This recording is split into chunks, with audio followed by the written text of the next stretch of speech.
What sort of, with your programming, what sort of incremental jumps are you trying to make? Like, are you looking at comps trying to hit 2.5 kilo PRs, 5 kilo PRs? You don't at all?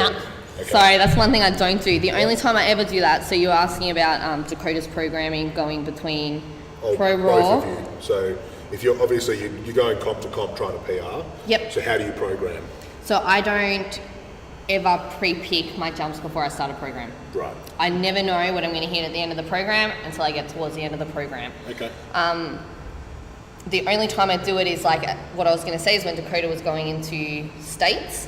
I kind of had an idea of what I wanted to hit because we have such a short period of time and I have to look at it and go, okay, we need to deload for 1 week. She needs to recover from that comp. Her elbow was sore, her knee thing that she was talking about. So she's got to recover. She's got to have time off. Yeah. So we only have 4 weeks and that takes us to the peaking system that I've already developed. Yeah. So then I had to sit there and go, if I make her go and hit the same numbers as she hit coming into Pro Raw without having this conditioning block, she's going to be screwed. So I sat there and went, okay, what do I want her to hit? Yeah. And then I map that backwards. Yeah. And I go, what can we get away with? So, we pushed her squats, I think, to 165 for a double going into Pro Raw, but I backed it off and only pushed it to 160. And that wasn't even the intentions at the start. It was like, let's just qualify for nationals. Yeah. Let's just, because that's a tough thing to do back in 2 comps up with PBs. Yeah. But she started looking really good again. Yeah. And I thought, well, she's recovered. Like, I didn't think she'd recover that quick. She did recover that quick. She was ready to go. Her lifts were looking smooth. I'm like, stuff it, let's go for PBs. Go for it. Yeah. Cool. Okay. So let's go to actual comp day now. Yeah. So you've done your programming. What do you try to hit as openers? Like, how do you pick your openers? Usually, so the general rule is a couple of weeks out, what we can hit for a double is going to be our opener at the comp. Okay. Cool. Generally speaking. Yeah. Sometimes we back it off and play it extra safe. Yeah. If I look at someone and go, look, they've got 6 kilos to cut AP on nationals.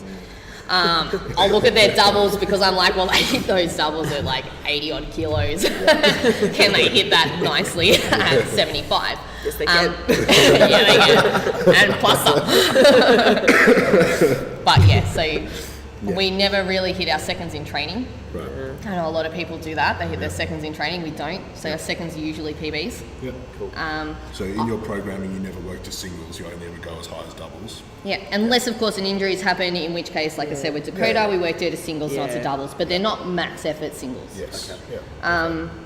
In saying that, Kat and Renee leading into states, and because I learned my clients, I learned them pretty well, and I could tell they were feeling a bit anxious, and I knew they could do stuff. Right.